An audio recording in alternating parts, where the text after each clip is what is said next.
Allah. Bapa yang bersemayam kerajaan surga, yang kami kenal di dalam nama Tuhan Yesus Kristus, kami adalah anak yang sangat dikasihi. Kami sudah merasakan kebaikan Engkau, bahwa kami bangun dengan tubuh yang sehat, dan kami ada sebagaimana ada karena Engkau. Sebelum kami dengan aktivitas lain, kami utamakan Engkau. Kami adakan mesbah keluarga, mesbah pribadi. Kami naikkan pujian penyembahan, naikkan doa syafaat, dan lebih pada Tuhan, kami rindu untuk mendengarkan firman-Mu. Roh Kudus, urapi hamba-Mu, urapi kami, lembutkan hati kami, sehingga firman-Mu menjadi berkat buat kami. Haleluya. Amin. Shalom. Pagi, mari kita akan membaca Yehezkiel pasal yang ke-7. Yehezkiel pasal 7 ayat pertama sampai ayat 27. Yehezkiel pasal 7 ayat pertama sampai 27. Kesudahan Yerusalem tiba. Kemudian datanglah firman Tuhan pada Yesir, engkau anak manusia, katakanlah begini firman Tuhan Allah. Bahwa tanah Israel berakhir keempat penjuru tanah itu. Ini kesudahanmu tiba, dan aku akan mencurahkan murkaku atasmu, dan aku akan menghakimi engkau selaras dengan tingkah lakumu, dan aku akan membalas kepadamu segala perbuatanmu yang kecil. Aku tidak akan merasa sayang kepadamu dan tidak akan kenal belas kasihan, tapi aku akan membalas kepadamu selaras dengan tingkah lakumu dan perbuatanmu yang kecil akan tertimpa atasmu, maka kamu akan mengetahui bahwa akulah Tuhan. Begini firman Tuhan Allah, lihat, bencana demi bencana akan datang, kesudahanmu tidak tiba. Seakan-akan dia terbangun melawan engkau. Lihat datangnya, malapetaka datang atasmu, hai penduduk negeri. Waktunya datang, saatnya tiba. Hari huru hara, bukan tempat sorak atas gunung-gunung. Sekarang dengan segera aku akan mencurahkan amarahku atasmu dan melampiaskan murkaku kepadamu. Aku akan menghakimi engkau selaras dengan tingkah lakumu, yang membalaskan kepadamu segala perbuatanmu yang kecil. Aku tidak akan merasa sayang dan tidak akan kenal belas kasihan. Serasa tingkah lakumu akan kubalas kepadamu, dan perbuatanmu yang kecil akan tinggal atasmu. Maka kamu akan mengetahui bahwa aku Tuhanlah yang memusnahkan. Lihat, harinya sudah datang, malapetaka menimpa, kelaliman bertunas, keangkuhan bertaruh, kekerasan besi maharajalela yang menjadi penopang segala kejahatan. Tidak ada dari mereka yang tertinggal, baik dari kelimpahan mereka maupun dari kemewahannya. Kemerekaannya pun akan terhapus.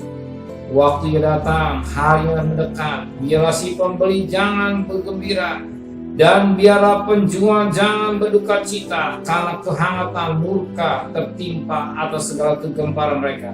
Sebab si penjual tidak akan kembali kepada jualannya, kalaupun mereka masih tengah-tengah orang hidup. Karena kehangatan murka tertimpa saat segala kegemparan mereka, dan tidak dapat ditahan lagi, dan seorang pun tidak dapat mempertahankan hidupnya oleh karena kesalahan. Ayat yang ke-10, 19. Perak mereka akan dicampakkan keluar, dan emas mereka akan dianggap cemar. Emas dan peraknya tidak akan dapat menyelamatkan mereka pada hari kemurkaan Tuhan. Mereka tidak akan kenyang karenanya, dan perut mereka tidak akan terisi dengannya. Sebab hal itu menjadi batu sandungan yang menjatuhkan mereka ke dalam kesalahan. Mereka hiasi dirinya dengan emas dan perak, dan kepermainan perhiasan itu membawa mereka ke dalam kecongkakan. Dari emas dan perak itu mereka membuat patung-patungnya yang kecil dan dewa-dewa yang menjijikan.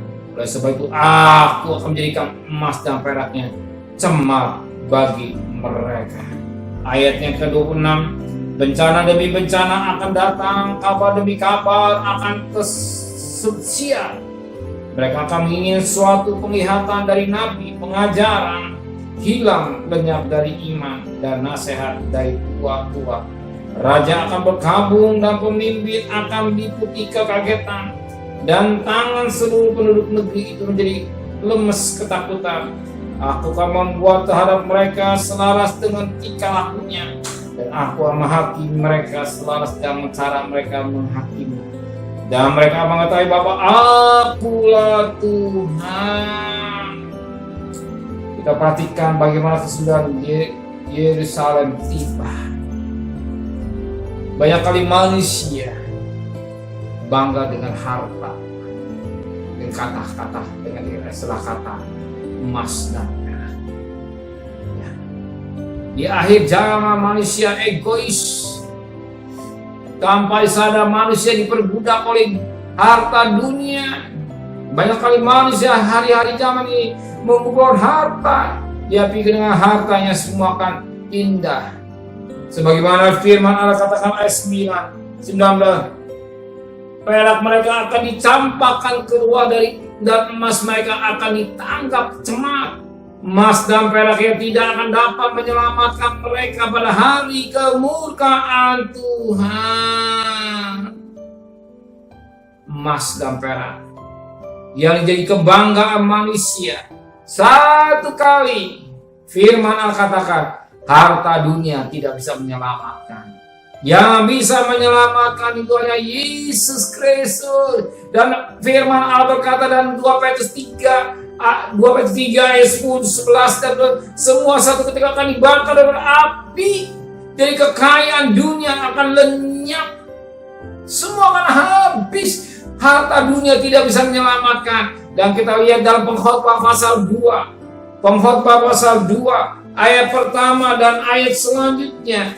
Ayat pertama dan ayat selanjutnya. Bagaimana seorang yang sukses secara materi yang bernama Salomo. Dia berkata dalam pengkhotbahnya, dia mendirikan rumah-rumah, dia menanam kebun anggur, dia memelihara budak-budak, dia mempunyai harta yang bahkan dia dikatakan pada ayat 8.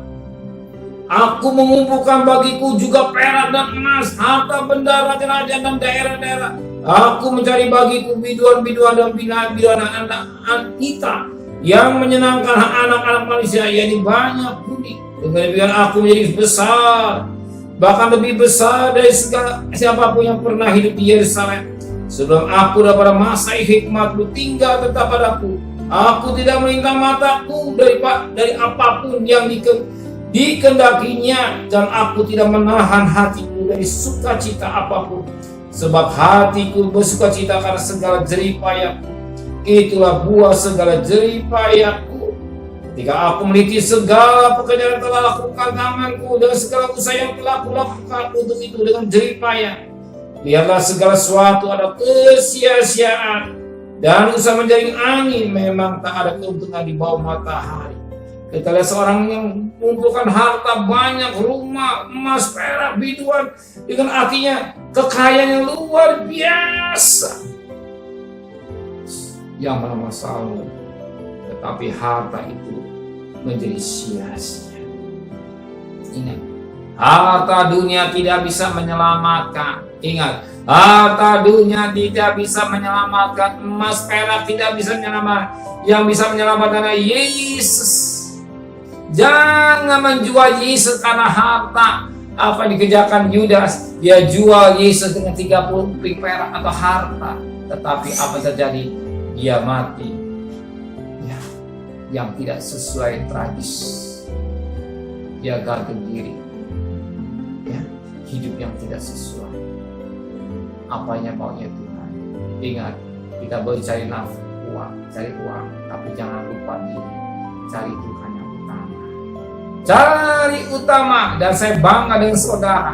Sebelum saudara mati sengaja, saudara datang kaki Tuhan, adakan mesbah keluarga, mesbah pribadi, arti mengutamakan Tuhan dia segala-galanya. Baru perkara-perkara materi apa jadi kebutuhan saudara, saya percaya Tuhan siapkan. Sebab emas dan perak tidak akan memberikan satu kebahagiaan. Emas perak tidak memberikan keselamatan. Justru emas perak sering menjerumuskan manusia dalam dosa.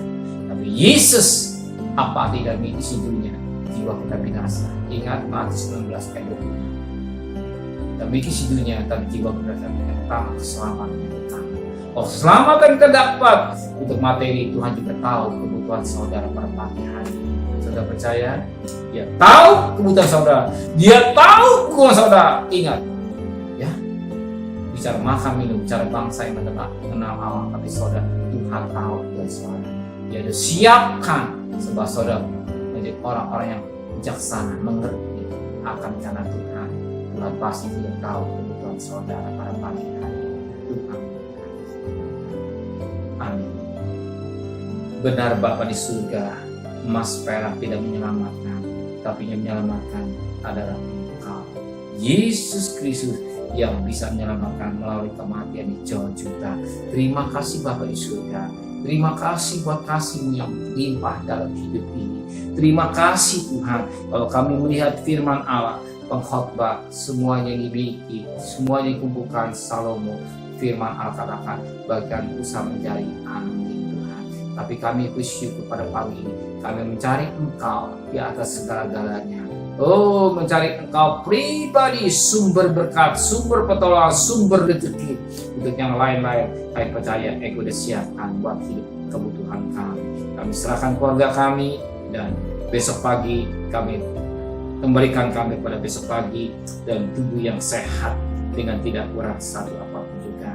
Berkati Bapak Presiden, Wakil Presiden, para menteri, para gubernur, para bupati, para wali kota, para camat, para lurah, para RW, para RT, para medis, para relawan, para TNI, para Polri, bahkan mereka-mereka yang kerja di depan. Patut kami berterima kasih kepada Engkau. Engkau sudah dengar doa bangsa kami Indonesia yang sakit sudah berkurang banyak sekali Tuhan, tapi yang sembuh semakin banyak. Bahkan melalui vaksin mereka mau taat divaksin dengan baik, semua demi kebaikan mereka semua Tuhan. Terima kasih Bapa di surga dan kekasih. Terimalah berkat nikmat dari Allah Bapa, cinta kasih sayang dari Tuhan Yesus Kristus, dan berkat Roh Kudus di atas saudara hari ini sampai Maranatha. Tuhan Yesus datang, yang cinta Dia katakan amin. Tuhan memberkati.